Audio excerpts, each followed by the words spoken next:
Good afternoon, everyone. This is Coach A. I'm coming in live from Decaf Coffee Republic. We are located at the second floor of Pioneer Street Market inside HMR parking compound along Reliance Street from the city of Mandaluyong. You are joining me for Monday with Coach A, and I'd like to honor all our life coaches in the house.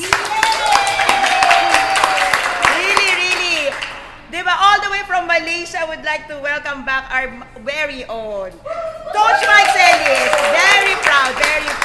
Diba? It's always been a joy and a pleasure to have somebody from our tribe really soaring high. And we remember, Coach Mike, remember that soar high with that voice. And thank you so much for having that. Thank you. We're excited to have you again on floor, okay? But more than that, we're excited to see you out there in the world, sharing your voice, your talent, and everything that's inside of your heart. And indeed, no, when we acknowledge people in the house, it's not really for promotion, but really to say that we are very happy that we have change agents, okay, doing their own share to change the very space that they occupy in this world. We also have on-house, in-house, okay, and all over the place, no other than, okay, Coach Romel. By the way, Coach Romel is doing Coach Romel 5 Fridays, tama? 5 Fridays here at Decaf Coffee Republic. Eto na, acting workshops. Acting work. Wala na, di ba, from speaking ngayon to acting. Kayo na, back to back. At kung nandito po kayo ngayon, if you are within the area, I invite you to come over. Talagang back to back, nandito si Coach Mike, nandito din si Coach Romel. Di ba, powerhouse talaga. Ikaw na talaga, di ba? Ang saya-saya, okay? So, no, I'm truly excited for the acting workshop of Coach Romel. This man has been doing a great job in the industry, and for him to share that talent with us, okay, for 5 Fridays here at Decaf Coffee Republic is such an honor, and I know marami kayo matutunan. Coach Romel, maraming excited. In fact, okay, we are doing this also in Tacloban for the next round in Tacloban. Tacloban, maghintay kayo. Kaya ko to i-announce para hindi na maka-atras si Coach Romel. Okay? 5 days also in Tacloban. Okay? So we will be in Tacloban again for May 24 onwards for the next 12 days. And during our stay, Coach Romel have already committed 5 days of acting workshop for Tacloban. So maghintay na talaga kayo. Okay, at doon sa mga speakers, Coach Mike Celis, marami nagtatanong. Si Coach Mike Celis is also doing that. But ang mauuna dyan is ang kanyang Best Me Ever coaching program. We're launching it on the first weekend of May. Okay, so eto na! Okay. Ito na talaga. And I think, no, doing back-to-back speaking engagement would really power up and learn. We will be learning a lot from a man, not only power up to make a change, but really making a change and a difference right now in the world. So, pagbalik niya, fresh na fresh, no?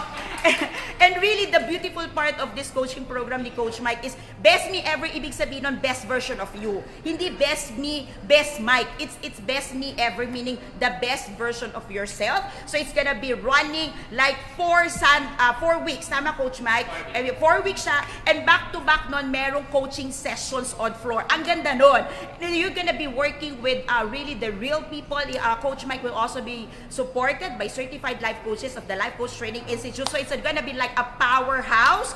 Okay, so you will not be wanting to miss this opportunity to be the best version of yourself. So, from speaking to acting, we also have right now in the house, no other than si Coach Ed. Coach Ed. Coach Ed is early this afternoon, but he will be doing a talk tonight. Tama, Coach Ed? So if you want to catch more of Coach Ed tonight at 7 o'clock here at Decaf Coffee Republic, you can check the details of that, and we are excited. Si Coach Ed, alam niyo yung beauty nito. Ano to he belongs, okay? If life coaching is the second fastest growing industry in the world, si Coach Ed belongs to the fastest growing industry. He came from the IT. Okay, so back to back siya from the first and the second industry. Ikaw na talaga, Coach Ed. Si Coach Ed also used to be part of Google. Tama, Coach? Hindi Google Philippines. It's really the Google. Okay, the Google International. So, he used to work there. So, for those of you who's thinking, can we connect? can we be part of the life coaching if I am an IT practitioner? Si Coach Ed po yun. Alright? So, I think that's the beauty of that. So, si Coach Ed is doing that right now side by side. So, IT na siya, consultant na siya, life coach pa siya. So if you want to catch up more of him tonight, 7 o'clock at Decaf Coffee Republic. Okay? Di ba? Ang ganda nun. Si Coach Paula is also here. Yes! Coach Paula yun, biology. Ang hirap nung ito. Biology. Oo, magdodoktor dapat tong taong to. I mean, really somebody from the medical profession, from the medical side, and really entertaining our profession, doing our profession, advancing it mighty and powerfully. Such an honor to have you, Coach Paula. Okay? So of course, we have still, lagi itong nawawala ngayon. Okay, si Coach Candy Teng. Oo. Lagi siyang nawawala kasi lagi siyang kasama ni Coach A, kaya lagi siyang wala. So pag wala si Coach A, bakit wala si Coach Candy? Hindi dahil nawawala siya sa Decaf, kundi dahil kasama siya ni Coach A. Okay? Ay, nandito din daw ang aking asawa, si Coach Danny. Baka makalimutan ko. Alright, so we have also si Coach Janet. Coach Janet. Si Coach Janet is a mainstay in our place right now. She's HR. Taong bahay, katulad po ng aming mga direktor. Okay, we have also Coach Maureen. The reason why I'm sharing this with you because these are the familiar faces that you will be able to meet today. Just in case gusto nyo pang humabol at gusto nyo pumunta, nandito lang sila kumakalat-kalat sa Decaf Coffee Republic. Okay, we have Coach Raj, Coach Rizel, Coach Maureen, nasa harapan ko talaga ngayon. Of course, my husband, Danny. And for those of you who wanna catch up, please join us. This is actually an FB Live. Monday with Coach is actually an FB Live. But you are welcome to come and welcome to join me. For this afternoon, I'm gonna be talking about, 5 frameworks in building your coaching practice, your coaching business, your coaching career. Okay, this is gonna be 5 frameworks. And this is exactly how I do it. The way I do it, the way I do it. So talagang ito lang ako, okay? So I'm not sure if you have heard of the frameworks, but these 5 frameworks that I'm going to share with you are the things that I do. Okay, this is not the only way to go with your coaching profession, but today I want to share with you exactly what I'm doing so you get to understand that in our profession, you don't have to wrestle to thrive. Tama ba, coaches? Okay, we don't really wrestle on things because what I believe on is striving or having fruits is an excess of life. So to begin with, if you are living a life, if you are abundant in everything that you do, immediately you will also thrive in everything what you do. And when we talk about abundance, I'm not talking about just the financial gain. Moreover, I'm talking about you being fulfilled in what you do, you being happy, you being joyful, regardless of how much money do you have in your pocket. Now, coaches, would you agree with me? Okay, Coach Clint is also here. Okay, our relationship coach. Okay? Okay? Coaches, would you agree with me that it's not about the money in the profession, but it's also more of the rewards of that change life that we are able to see and witness as we do our profession. Yes. Would you agree with that? Okay. So, many people would say, what is life coaching got to do in business? What life coaching got to do in celebrity world? What life coaching got to do with sports? What life coaching got to do with business and all other things that we do? You know, life coaching is life, and it is something to do with everything that you do because everything that we do revolves around the person. It is not about the tools, it is not about the money, it is not about the system. It's about the person running the business, doing the sports, running the talk and everything, and life coaching helps you win in life. So, for those of you who are interested to know more about our profession, I invite you to visit Decaf Coffee Republic, Life Coach Philippines, or the lifecoachtraininginstitute.com and learn about how you can be equipped, how can you be certified, and how you can be ready really to facilitate change in other people's life. But for this afternoon, for Monday with Coach A, coaches, if you are there, if you are watching, okay, give a thumbs up, give a comment, okay, below, and say hi to your fellow coaches here in the house today.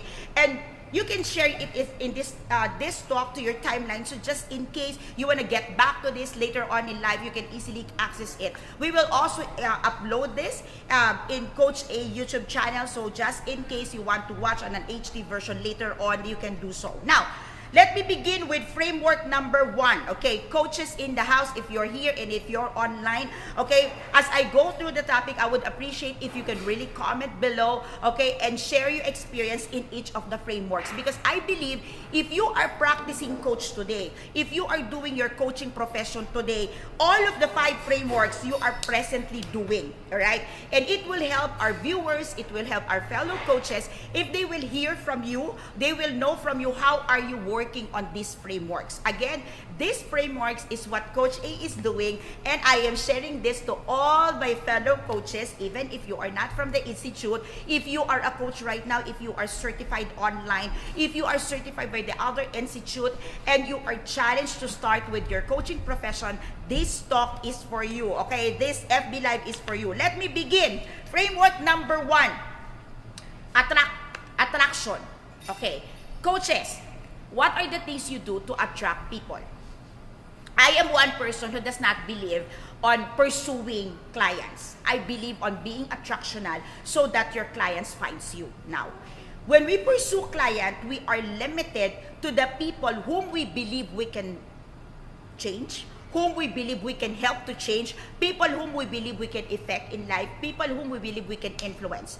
But if we become attractional, more often than not, people who needs our help, people who needs the support, people who needs the result that we're able to offer gets to find us. So, framework number 1 speaks of being attractional, okay? Being attractional as a person, being attractional as a life coach, being attractional as a professional in the coaching profession. Let me start with being attractional as a person. Now, we say that you need not be perfect, you need not be flawless, you need not be all in all to begin in our profession. Yes, okay? But the question is, as a person per se, are you attractional enough? I am not talking about if you are beautiful. I am not talking about if you're handsome. I am not talking about if you are wealthy. I am talking about if you yourself today can truly say that as a person, you get to attract the people you want to help. Do you do that? Okay. So how do you attract the people you want to help? How do you attract the people who needs the result that you can offer? Okay? Where are you spending your time? How are you spending your time? How are you managing your schedule? As a person, can people look at you and say, this is the person who can help me achieve my goals in life? Now, people, coaches, listen up on this. People don't look for coaches actually. They look for results in life. Okay? They don't need coaches. In fact, coach what? People don't even know what we do. People don't even realize how valuable we can do for them. How valuable our service is needed in every person's life. But what people are looking for is the results. Every couple wants a result of a happy and a lasting relationship. Every person wants something fruitful in their lives. Okay? Like what Coach Mike Celis would say, best me ever. Everybody wants that. You want to be the best version of yourself. You want that. Coach Romel wants to really improve his craft in acting and bring life coaching in there. Because many people wants that. I want to do what I want, but I also want to help people. They want that results. Okay? People want the result that you can offer, not your coaching service. So my question, as a person, can your client, target audience, target markets can see that you are the person who can bring that result as a person? Okay? It's like when you come in there, when you talk to your colleagues, when you talk to your office mates, when you talk to people around you, or when you engage with your family members, can they say, oh, that person can be a channel of blessing. Oh, that person can help me. All right? That person is someone who can bring the results that I want as a person. No title yet, no title. No bragging. I'm a life coach, I'm a doctor, I'm an engineer. No, nothing of that. I want to challenge you in the framework of attraction. Are you that person? Are you the go-to person in your organization? Are you the go-to person in where you are operating at this point in time? Okay. Next, are you attractional as a life coach? As a life coach. Okay. What is a life coach? Life coach is somebody who facilitates change, who facilitates transformation, who facilitates a person to go through provocative thinking on how to manage their issues in life. Now, as a life coach, do you really practice that? Or do you still keen on giving advice and hiding on the title, I'm a life coach, therefore I can give advice? Okay. I have many people who says, I'm a life coach and I'm just sharing my piece. I'm a life coach and I'm just sharing my thoughts. We are life coaches. And as a life coach, it is our profession to help our clients, the people around us, to facilitate their thoughts, not for us to help them through our piece of advice. There's nothing wrong with giving advice. What I'm just saying is this: in this framework, are you being attractional as a life coach? Because if you will just give advice like any other people is doing, then what is the difference between you as a life coach and those people and other professionals who can help a person improve in life? Are you getting this? Hello, coaches. Tahimik tayong lahat. Oo. Pag tumatama, ngiti na lang tayo. Okay? Okay. Next. Okay. Are you attractional? Okay. As a professional in the coaching profession. What is that? If you are a professional in our coaching profession, you would respect our ethics. You would respect the way we do things. You would respect the values that we adhere. Okay. So, okay. Hello everyone. Coach Mel, Coach K, Coach Tin, Tin Bilora, and si Coach PB. Okay, day off niya kasi ngayon. Tama ba? Day off kasi ni Coach PB. Oo, kaya po siya nasa screen. So mga nagtatanong, wala. Coach Mix, kahit may very wrong moments, basta authentic, it's attractive. Ayan, humihirit si Coach Mix. Mamaya nandito yan. Alright, so, going back. You will be attractional as a professional in our profession if you are able to respect our profession itself. We have code of ethics. We have ways of doing things. We have ways of dealing with people. We have ways of really advancing the profession. And only can you adhere to that, can you be attractional as a professional life coach. Okay? You can be all over the place. You can be doing your talks. You can be doing your seminar. You can be doing your own profession right now. You can be doing anything else. And you can say, I'm a life coach. But if you do not adhere to our code and ethics, then you are not that professional life coach who is attracting the right clients. Okay? And I want to really anchor on the word respect, because being a professional life coach, first and foremost, you need to respect yourself. Do not do, okay? So, I'm gonna give you my piece of word here, okay? Do not do anything that will diminish your value as a life coach. Coaches, are we good for that? Yes. Being a life coach is not just for money. This is a very profound profession. This is our lifestyle. So do not exchange this for anything less than the very worth of the profession. And please, please, and please, okay, hear it from your master coach. Give respect to yourself and everything else will follow. No one will be attracted to you if you cannot give respect to yourself. It is not your skills. It is not how good you are at your profession. It is not how popular you are. It is not how celebrity looking you are. If you cannot respect yourself, then nothing will work. Nothing will work. I have we have 147 coaches in the house, and all of them have their own respective strength. They have their own respective skills, talent. But you know what? My highest respect goes to the people who can respect themselves. Maybe they're not the best yet. They're work in progress.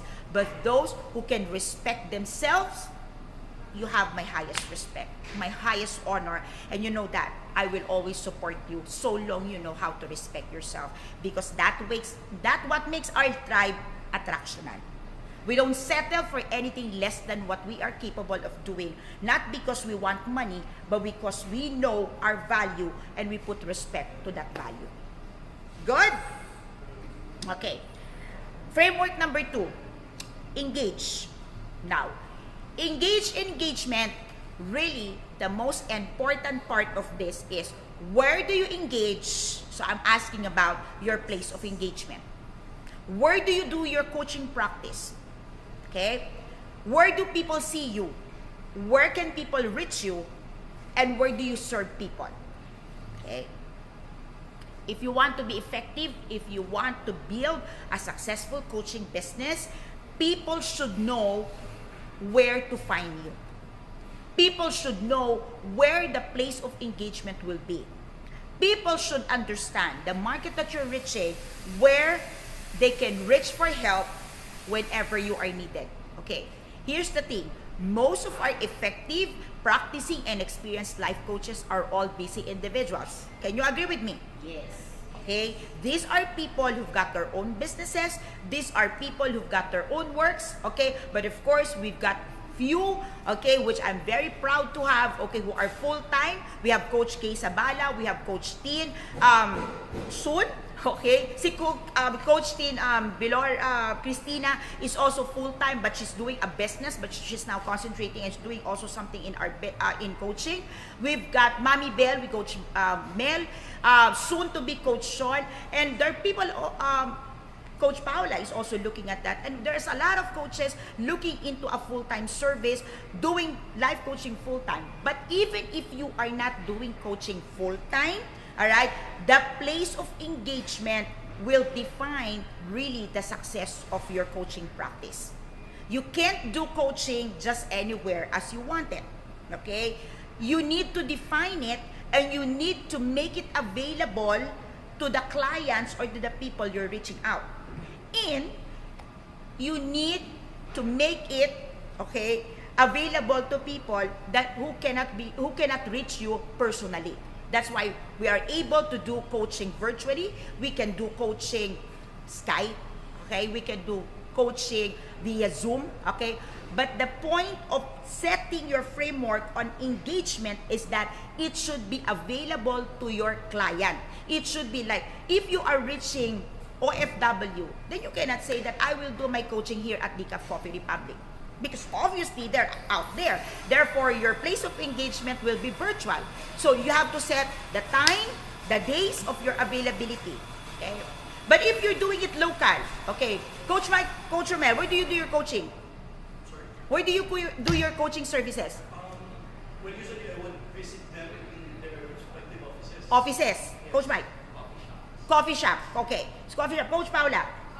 Coffee shops. Okay. Now, respective offices, coffee shops, okay, commercial places. Okay, si Coach Candy kasi Decaf yan. Okay.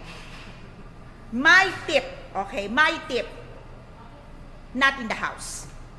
Never in the house. Okay, take it from me. Take it from me. Not in the house. Why? The posture, okay, is different in the house. Okay? And for those of you will tell me that, Coach, merong dysfunction, may problem, and they're not willing or they cannot get out of the house. This is what I will tell you. If somebody is really in need of help, the least they can do for themselves is to get out of the house. You need a doctor, you go to the hospital. Okay? So, meet them outside, meet them on a neutral grounds, meet them in a place where they will be comfortable to respond, meet them in a place where they will be comfortable to be who they are, okay? Because normally in the house, you will have all the distractions, you will have all the interruptions, and the emotion of a person being at home is very much different. Would you agree? Ibang-iba yan pag nasa bahay ka. Okay? So, do wherever you can take the sessions professionally, but rule number 1 and non-negotiable, not in the house, not in the home. Are we good? Okay. Framework number 3, experience. Now, here's the thing.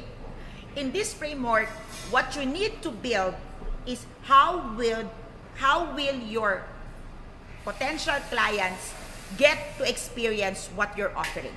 Okay? So in my case, I do regular talks, I do complimentary sessions, okay? I do trainings online. So my client, the potential people I want to serve, okay, with fees, okay, get to experience working with me. It is important that people get to see you, people get to experience you before the actual coaching engagement. Okay? So, for speakers, okay, it's easy because you have your own stage. Okay? For people who is doing talks, you can also do group coaching. They get to experience you. But for those of you who are not into speaking, for those of you who are not into group coaching, you got to be crafty. You need to craft something that people experience the service before they sign up with you. And one of the best way you can do this is, 1, all right, you can offer complimentary coaching session. All right. 2, you can do pay it forward coaching service, okay, to organizations, to school, okay, to your church ministries, okay. You can do it professionally on a pay it forward strategy. So at least your client, your future market get to experience you firsthand. Okay. Experience is something that will really sell it off. Some people, when they attend group coaching, when they attend workshops or talks, they don't even have the idea that they need a coach. But when they experience you, oops, that's what I need. Oops, I can work with that person. That person is whom I'm looking for. That experience is something. Okay? That experience is something you cannot take away from the equation. Hence, many of our coaches are doing free talks at DCAP. All right? We have our community nights almost every day. You see them talk. Why? Because we give the opportunity to people, to future clients, to experience you. Talking here is not just for any marketing use, but it's really allowing your future clients to experience you firsthand. Okay? In our profession, it is important that people understand what we do. But more than that, it is important that they experience how we do it. This is a very personal profession, and we do things differently. While we have our toolkits, we have our guide points, we have our care model, each individual coaches have own respective way of doing things. And experiential, okay, activities will really bring the sales or will really bring the transactions to close if you are diligent enough to do this. Okay? Framework number 4, all right, here's the thing, invitation. How good are you inviting people to be your client? So many of you I experience and I would witness, you've been doing, talks, you've been doing sessions, you've been doing workshops, trainings, seminars all over the place. But my question to you, do you really lay it down and say, if you need my service, this is my number. If you want this, this is where you find me. Or do you really ask the client, can I be your coach? Okay, I can see this. Many people here, you just give. But you really fret when it's about time to close. You don't even ask. You know what? In my experience, you need to ask the client. And I do this. Yeah, I do this. Did I help you? This session help you? Is this helpful? Can we proceed with our coaching engagement? You need to offer. Okay? You need to offer. You need to let them know that you are serious proceeding. And I tell you, in my case, there are clients, there are people I just talk and I don't offer. I don't. Because I'm not interested. If I'm interested, I make an offer. Really. That's how I do my practice. Because I want my clients to have that feeling that they are important. That you're making that offer, that you're coming from a posture of humility. All right? So you see their value, you see their worth, you see that they can prosper in life, then you offer your service. I don't see anything wrong with that. Okay? So many of you don't get a client because you stumble on making the invitation for the clients to be your paying client. Okay. Coaches in the house who's guilty of this. Okay, sinong hindi nag-o-offer ng paid service? At nginitian lang ako.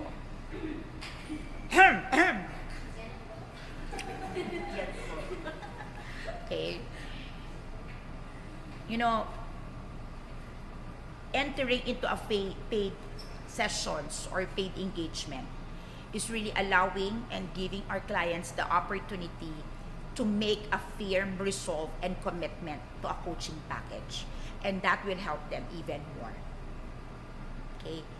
It's not you just getting money or being monetizing the coaching profession, but it is us giving our clients the opportunity to be responsible for the change they want to see in their lives. Okay? Finally, okay, framework number 5 that you have to work on is your service. How do you give your coaching service? Do you do it one-on-one, personal? Do you do it group? You do it in a workshop form? Do you do it in a talk form? Do you do it in a writing form? Do you do it in a blog? You do it like in a video blog? How do you do it? You got to be defined. Because depending on the target market, depending on the people you want to reach, it's the quality that you are providing through the service that you are able to craft. Okay? You cannot enhance, you cannot improve on the quality of service if you are not creating that service that people can understand, people can buy, people can avail, and people can partake. How will you deliver your coaching service matters to the people you are reaching out, matters to the people whom you want to really seal in a coaching engagement. How do you do it? Okay? In my case, I have my personal, I have my group, I have my talks. Okay? And each and every of this medium or channel, I am very clear how I deliver my service. Okay? So one person attending my coaching group can understand how it is working with me personally. Knows also how it is to attend my workshop. Okay? So, let me challenge you right now. If you're watching and you're not closing deal, if you're watching and you seem not to be able to get really a good start on your profession, okay, I want you to understand the value of attraction. Being attractional, instead of you just going around the place without direction, offering your service just to anyone without an understanding who is your market and what is the avatar of your market. So first thing you need to do, okay, to be attractional is to know your market. You cannot be attractional just to everyone. You cannot. So what's the avatar of your market? And then now do the evaluation. Are you being attractional as a person, as a life coach, and as a professional? Okay. Number 2, where are you spending most of your time? Okay. Because that one is directly proportional to your place of engagement or to the place where people get to engage with you. Now, remember that in a place of engagement, you have to understand the value of you being comfortable, not just a person, but you being comfortable as a professional. Sometimes you choose a place that you are personally comfortable, but it is not conducive to your professional practice. Okay? You've got to bring into an understanding that personal comfort should not hinder your professional growth. And that's my challenge to you. Check it out. where do you do your coaching engagement right now? Okay? Is it personal comfort or professional growth? What matters most? Part number 3, framework number 3, the experience. Start with 1 or 2 ways for your clients to experience your coaching service. Be diligent, be consistent, and be true to it. Okay? For framework number 4, you've got to really be clear in how you invite people. What is your spiel?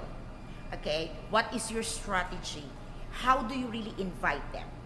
You know that the strategy, the secret, simple. Be humble. The reason why you cannot invite, the reason you cannot offer is simply because of your fear of being rejected. But if you are humble enough and you know that our service, our profession can help many people, then humility will naturally be part of it. Finally, service. Serve people in the best possible way that you can be at your best version of yourself. So, grab it, whether personal, whether one-on-one, whether group, whether workshop, regardless of the way you will serve the people, the question is, what are you good at? Because if you're not good at it, I'm sure at least there is one that you are good at. If you're not good at giving talks, then don't give talks. Just do personal coaching. If you're not ready for personal coaching, but you can do group coaching, then do group coaching. The bottom line, you want to help people, let's help them. You help them in the best way you can. We are growing people, we are maturing people, we are people with great potential, and we can do better each day. But as it is today, I believe there is one thing that you are so good at, you're great at, and you can start coaching using that strength where you can provide the coaching service at your best. All right? So, how to proceed? You can do it. You can do this long way. You can research and put all the frameworks together. The expensive way, you can keep trying and making it available for yourself. The simple way, hire me. Coach Electric Service. Good afternoon, everyone. See you again on Monday, 4 p.m.